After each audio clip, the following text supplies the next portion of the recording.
وَمِمَّنْ خَلَقْنَا أُمَّةٌ يَهْدُونَ بِالْحَقِّ وَبِهِ يَعْدِلُونَ، اور انہی میں سے جو ایسے ہیں جو ہم نے پیدا کی ہے ایسی امت جو راہ دکھاتی ہے حق کے ساتھ اور حق کے ساتھ عدل و انصاف پر قائم ہے. یعنی کون؟ اہل حق، اہل ایمان، مسلمان. جہاں کوئی اللہ کے ساتھ شرک کر رہے ہیں نا، تو اللہ نے اپنے وہ بندے بھی پیدا کیے ہیں کہ جو توحید بھی اسی طرح بیان کر رہے ہیں. بلکہ میرا تو یار یہ دعویٰ ہے، شرک اتنے شد و مت کے ساتھ لوگوں نے نہیں کیا جتنا لوگوں نے توحید شد و مت سے بیان کی ہے. تو اللہ تعالیٰ ایسے بندوں پر فخر کرتا ہے جو اس کی توحید کو بلند کرتے ہیں. سبحان ربک رب العزت عما یصفون. دیکھیں نا سورہ الصافات میں اللہ نے ایک ایک نبی کا ذکر کیا ہے. یار اللہ کو جو بندے پسند ہیں نا وہ اس کے پیغمبر ہیں. حقیقت بات ہے. اس لیے میں اکثر کہتا ہوں کہ اگر اس کائنات کی سب سے بڑی کوئی دعا ہے نا تو یہ ہے کہ یا اللہ پیغمبر بنا دے. لیکن یہ دعا حرام ہے، کیونکہ پیغمبر کا عہدہ وہبی ہے، کسبی نہیں ہے. وہبی ہے یعنی گاڈ گفٹڈ، کسبی یعنی ایفرٹ پٹ کر کے نہیں آپ حاصل کر سکتے. اگر اس کائنات کی کوئی سب سے بڑی دعا ہے نا تو یہی ہے کہ اللہ پیغمبر بنا دے، تو یہ تو پاسبل نہیں. تو اس کے بعد دوسری دعا یہ ہے کہ ہمیں قیامت میں اور جنت میں انبیاء کا پڑوس نصیب فرما. آمین. اس سے بڑی کوئی دعا ہو ہی نہیں سکتی. تو اللہ کو اپنے پیغمبر اتنے پسند ہیں، اللہ تعالیٰ اتنی تعریف کر رہا ہے ابراہیم کی کہ اللہ تعالیٰ کے لیے بس ابراہیم ہی ہے انسانیت میں. اس طرح ذکر ہے. اللہ تعالیٰ کیا فرماتا ہے؟ ابراہیم جس نے ہم سے وفا کی، سورہ النجم میں. سورۃ البقرہ میں اللہ تعالیٰ فرماتا ہے جب جب آزمایا ابراہیم کو اس کے رب نے تب تب وہ کامیاب ہوا. پھر سورہ الصافات میں تو بڑی قربانی کا ذکر ہے کہ بیٹے کی قربانی مانگی. پھر اللہ نے کہا کہ سلام علی ابراہیم، سلامتی ہو ابراہیم کے اوپر. یوں ہی ہم جزا دیا کرتے ہیں اپنے نیکوکار بندوں کو. ہم نے اس کی قربانی کو انسانیت میں ہمیشہ کے لیے زندہ کر دیا. آج امت محمدیہ ہے لیکن قربانی کو کہتی ہے سنت ابراہیمی، حج کو کہتی ہے سنت ابراہیمی، اسلام کو کہتی ہے دین ابراہیمی. ملت ابیکم ابراہیم هو سماکم المسلمین من قبل وفی ھذا. یار چھوڑ دے سب سے بڑی بات رسول اللہ.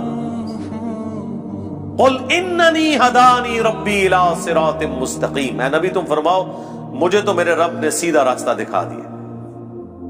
دینا قیما ملت ابراہیم حنیفا، دین جو کہ قائم ہے ابراہیم کی ملت پہ جو سب سے ٹوٹ کر ایک اللہ کے ہو گئے تھے.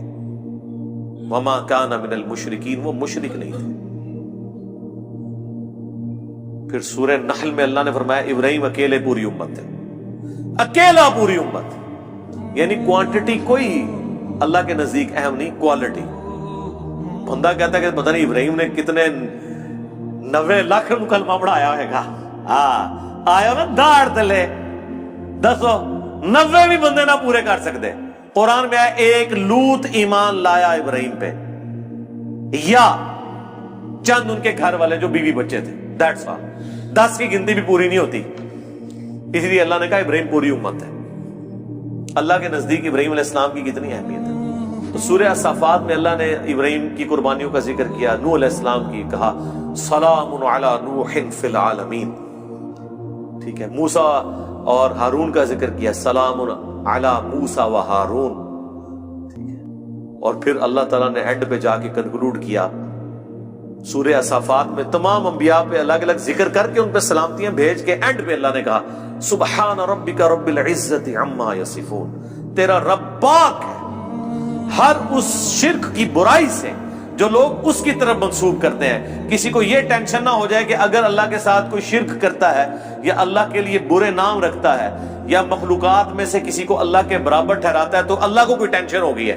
نو، سبحان ربک رب العزہ، بے شک تیرا رب جو عزت والا ہے، پاک ہے، بلند ہے اس شرک سے جو لوگ اس کی طرف منسوب کرتے ہیں. وَسَلَامٌ عَلَى الْمُرْسَلِينَ. اس کے اندر پتہ کیا درد ہے؟ اللہ کہتا ہے ہمارے لیے تو ہمارے پیغمبر ہی کافی ہیں، سلامتی ہو ہمارے پیغمبروں پر، انہوں نے ایسا حق ہمارا ادا کیا کہ پوری انسانیت گمراہ بھی ہو جائے نا ہمیں کوئی پرواہ نہیں ہے۔ ہمارے جو سچے بندے تھے، ابراہیم، موسیٰ، عیسیٰ، نوح، آدم، محمد رسول اللہ صلی اللہ علیہ وآلہ وسلم، ان پر سلامتی ہو، والحمدللہ رب العالمین، اور تمام تعریفیں پھر اللہ کے لیے۔ اس لیے میں نے درود شریف پہ جو لیکچر دیا تھا نا، اس میں میں نے کہا تھا کہ سب سے بیسٹ درود وہ قرآن کے اندر آ گیا، سبحان ربک رب العزت عما یصفون وسلام علی المرسلین والحمد للہ رب العالمین۔ آپ کو مزے کی بات بتاؤں، یہ جو حدیث ہے نا بخاری مسلم کی، کہ نبی علیہ السلام فرض نماز کے بعد پڑھتے تھے لا الہ الا اللہ وحدہ لا شریک لہ لہ الملک ولہ الحمد وہو علی کل شیء قدیر اللہم لا مانع لما اعطیت ولا معطی لما منعت ولا ينفع ذا الجد منک الجد۔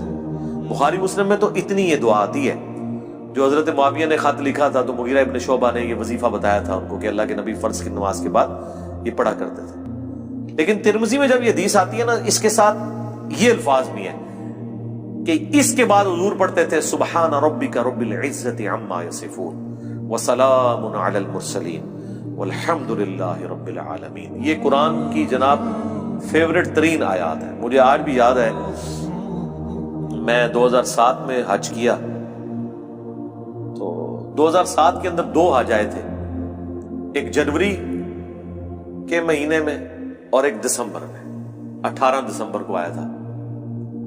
تو وہ 18 دسمبر والا جو حج تھا نا، وہ میں نے کیا تھا۔ تو میدان عرفات میں اس ٹائم تو ظاہر ہے ہم نئے نئے خود ابھی رائے حق کے مسافر تھے، ابھی تو پتہ ہی نہیں تھا کہ اللہ نے کتنا بڑا کام لینا ہے، میں نے تو ابھی کوئی ویڈیو ریکارڈنگ بھی شروع نہیں کی تھی۔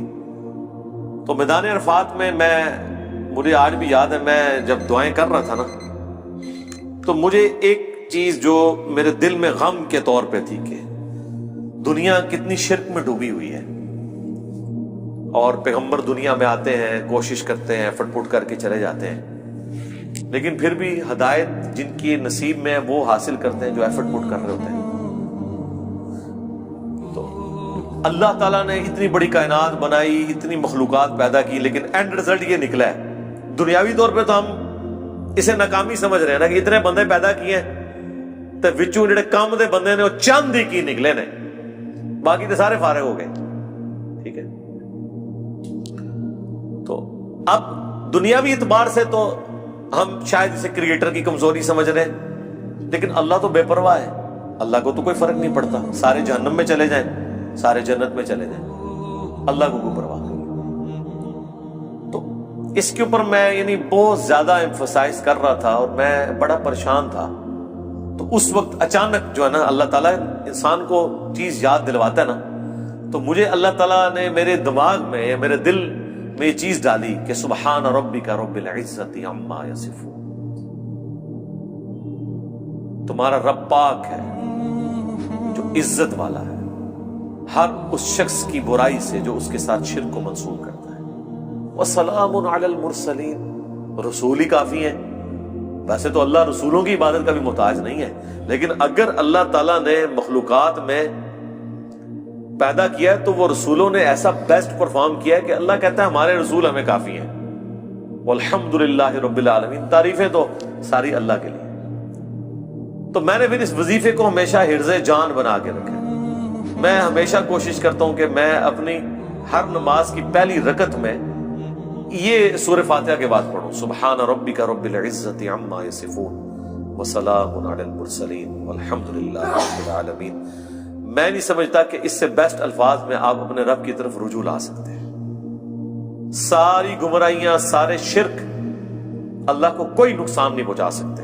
سبحان ربک رب العزت عما یصفون۔ اور اللہ کے بعد اگر کوئی حقدار ہے نا کہ اس کا شکر ادا کیا جائے تو وہ اللہ کے پیغمبر ہیں، جنہوں نے کمٹمنٹ کے ساتھ اللہ کی مخلوق تک اپنا پیغام پہنچایا، اور وہ اللہ نے اس میں ایڈ کر دیا وسلام علی المرسلین، سلام ہو رسولوں کے اوپر، والحمدللہ رب العالمین، اور تمام تعریفیں اس رب کے لیے جو سارے جہانوں کا پالنے والا ہے۔ تو میرے بھائی قرآن جس کو بابا مانتا ہے نا وہ پیغمبر ہوتے ہیں، باقی آپ کے بنائے ہوئے باپے ہیں، باقی سارے فالوورز ہوتے ہیں۔ قرآن کی ڈاکٹرین میں امام وقت کا پیغمبر، قرآن کی ڈاکٹرین میں اللہ کا نمائندہ وقت کا پیغمبر۔ اس لیے سورہ زمر میں آتا ہے جب جہنمی جہنم میں پھینکے جائیں گے نا تو فرشتے پوچھیں گے تمہارے پاس کوئی پیغمبر نہیں آیا تھا؟ وہ کہتے ہیں آیا تو تھا لیکن ہم نے جھٹلایا۔ حالانکہ پیغمبر تو صرف ان کے پاس آیا ہوتا ہے جن کے سامنے ہوتا ہے۔ جب ہم سے پوچھا جا رہا ہوگا کہ آپ کے پاس کوئی پیغمبر آیا تھا، ہم کہیں گے کہ آیا تھا تو ہماری موجودگی میں تو نہیں آیا۔ اللہ جس کو امام ڈکلیئر کیے ہوئے وہ وقت کا پیغمبر ہوتا ہے، چاہے آپ نے اسے دیکھا ہے یا نہیں دیکھا، آپ اس کی زندگی میں ہیں یا نہیں ہے۔ آپ کے لیے جس کو اللہ نے پیغمبر بنایا نا، اللہ نے آپ کو اس کے ریفرنس سے، اور یہی قرآن میں ہے کہ ہر شخص کو اس کے امام کے ساتھ اٹھایا۔